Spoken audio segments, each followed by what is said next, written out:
नमस्कार मित्रांनो, हवामानाच्या यूट्यूब चॅनलमध्ये आपल्या सर्वांचं स्वागत आहे.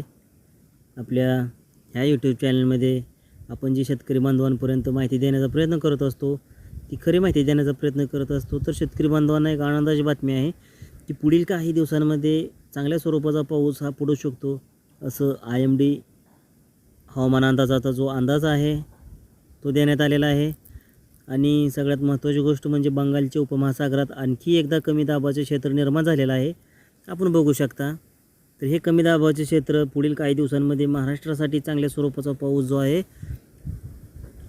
तो आपल्या महाराष्ट्र राज्यासाठी चांगला पाऊस पडू शकतो. तर आज महाराष्ट्र राज्यामध्ये घाटमाथ्यावरती तसेच मुंबई, पुणे, कोल्हापूर, सातारा, सांगली, सोलापूर या भागामध्ये, नाशिक असेल, अकोला, हा जो काही दापोली साताऱ्याचा भाग आहे आणि कोल्हापूरचा भाग आहे, तर ह्या ठिकाणी चांगल्या स्वरूपाचा पाऊस जो आहे तो पडू शकतो.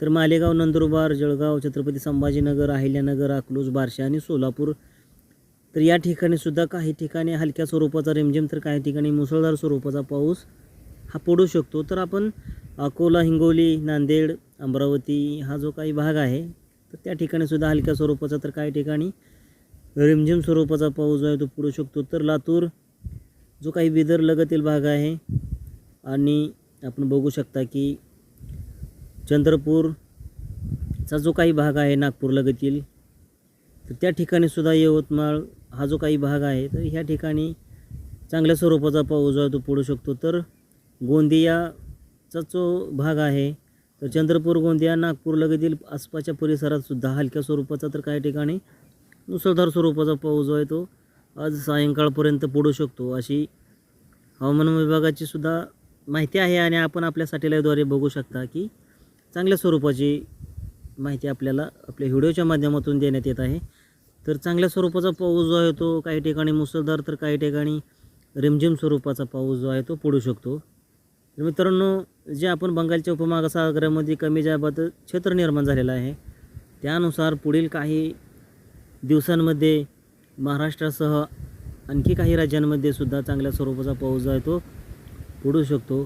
तर अशाच माहितीच्या व्हिडिओसाठी आपल्या चॅनलला आपण सबस्क्राईब करा.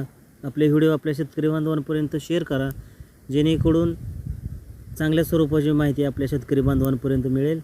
आणि आपल्या शेतकरी बांधवांना विनंती आहे की आपल्या शेतामध्ये 1 इंचीपर्यंत किंवा 1 फुटापर्यंत ओल जाईपर्यंत अद्यापही पेरणी करू नये. चांगल्या स्वरूपाचा पाऊस पडल्यानंतरच आपण पेरणी करावी.